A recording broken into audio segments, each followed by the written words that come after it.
Order. Questions to the Prime Minister. Philip Davis. Number one, Mr. Speaker. Mr. Speaker, I'm sure the whole House will wish to join me in paying tribute to the Royal Marine of 40 Commando who died from wounds sustained in Afghanistan at the Queen Elizabeth Hospital, Birmingham, on Monday, and the 2 soldiers from the 1st Battalion, the Duke of Lancaster's Regiment, who died yesterday. We should send our sincere condolences to their family and to their friends, and we should pay tribute to the exceptional work of our armed forces serving in Afghanistan, and perhaps today in particular to the highly skilled doctors and nurses who work alongside them and those who treat the injured personnel back in the UK. Mr. Speaker, this morning I had meetings with ministerial colleagues and others, and in addition to my duties in the House, I shall have further such meetings later today. Philip Davis. Will my right honourable friend accept that the millions of people who voted Conservative at the last election in order to make him Prime Minister didn't do so in order to see a reduction in the number of people sent to prison or to see them those criminals given softer sentences? And if he really wants to reduce the budget of the prison service, can I suggest he starts by taking away Sky TV from the 4,000 prisoners who enjoy that luxury in their cells? Can I thank my honourable friend for that helpful suggestion?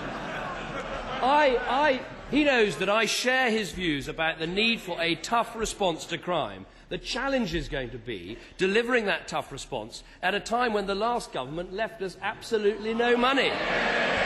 So what I would say to my honourable friend is we've got to address the failures in the system, the fact that half of all prisoners in prison are on drugs, the fact that more than 1 in 10 are foreign nationals who shouldn't be here in the first place, and the fact that 40% of them commit another crime within 1 year of leaving prison.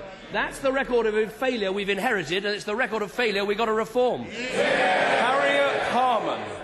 Mr. Speaker, can I join the Prime Minister in paying tribute to the Royal Marine of 40 Commando who died on Monday, and 2 soldiers from 1st Battalion, the Duke of Lancaster's Regiment, who died. We honour their sacrifice, and we remember all our servicemen and women who are fighting so bravely for our country. Though this morning, Mr. Speaker, saw the unemployment claimant count fall, unemployment is still too high. Behind these figures are real people and real concerns. Can he promise that none of the policies that he will put in his budget next week will put more people out of work? Well, first of all, let me agree with the Right Honourable Lady that any rise in unemployment is a tragedy, not least for those people desperately looking for work who want to put food on the table for their families. The figures this morning are a mixed picture. On the one hand, the claimant count is down. On the other hand, though, the International Labour Organization measure of unemployment is up by 23,000. What I can say to her is that we will bring in our work programme, which is going to be the biggest, boldest scheme for getting people back to work as soon as we can, and everything that will be... Honourable members should remember why we've had record unemployment in this country, because of the record of failure we inherited. But what I can tell her is that everything we do in the forthcoming budget will be about giving this country a strong economy with sustainable public finances and clearing up the mess left by the person sitting next to her.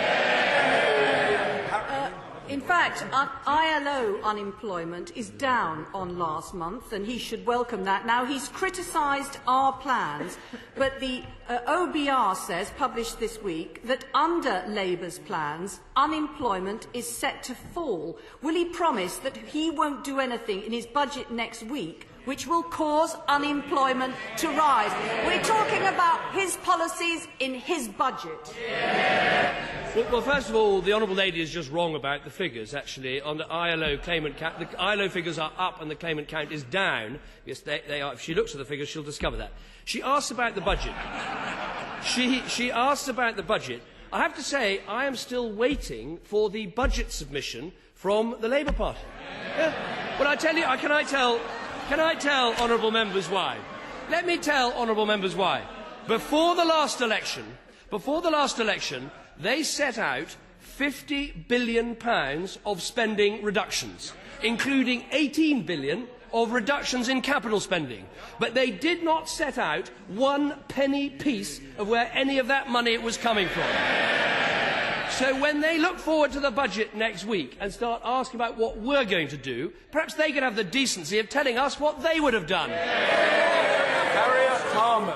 He didn't listen to what I said on ILO unemployment, which is that it is down on last month, and he didn't answer the question either. Now, he's already cut the Future Jobs Fund. He won't guarantee to drop policies that push unemployment up. He talks about the deficit, but how does putting more people on the dole help get the deficit down?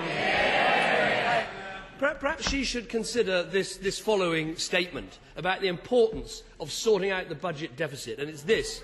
Public finances, honourable members ought to listen to this, public finances must be sustainable. If they are not, then it is the poor, the elderly and those on fixed incomes who depend on public services who suffer most. Who said that? The Right Honourable Member for Kirkcaldy, when he used to talk some sense in the old days. Harman.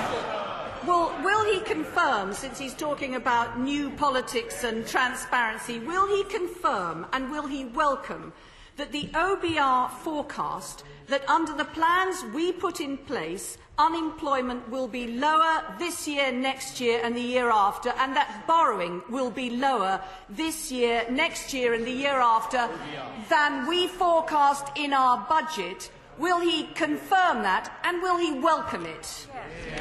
What I can tell the Honourable Lady about the Office of Budget Responsibility, and first of all, shouldn't she welcome the fact that these things are now independently determined rather than fiddled in the Treasury? What the Office of Budget Responsibility shows is that the structural deficit is going to be £12 billion higher, and the growth forecasts that the Chancellor of the Exchequer produced at the time of the budget were a complete fiction.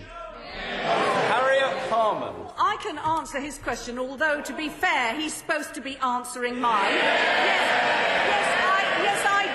Yes, I do support the OBR. He won't say whether he welcomes the forecast that I set out earlier, but it's clear what he's doing. He's talking the economy down. He's talking the public. Yeah, he's talking the public finances down to soften the public up for cuts that he wants to make. But doesn't he realise that in doing so, he's also undermining business confidence? How can that be right? What the Right Honourable Lady and members opposite have got to remember, never mind talking the economy down, they did the economy down. They left this country with a £155 billion deficit, the biggest deficit in our peacetime history. They're the ones who let the banks go rip, who told us they'd abolish boom and bust, gave us the biggest boom and the biggest bust.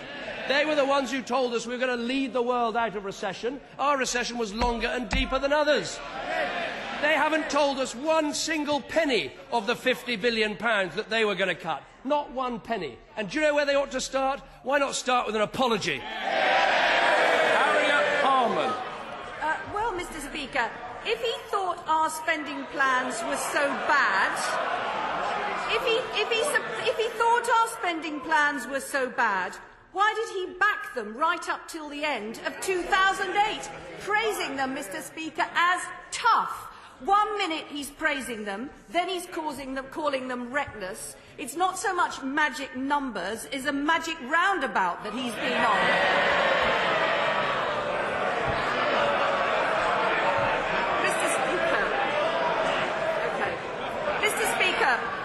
Mr. Speaker, we all agree that the deficit needs to come down.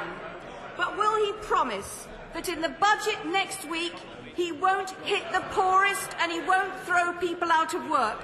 Does he agree with us that unemployment is never a price worth paying? Well, Mr. Speaker, the figures were wrong and the jokes weren't much good either. Never mind the magic roundabout. What we're all enjoying on this side of the House is the Labour leadership election, although it is, by day, beginning to look more like a Star Trek convention.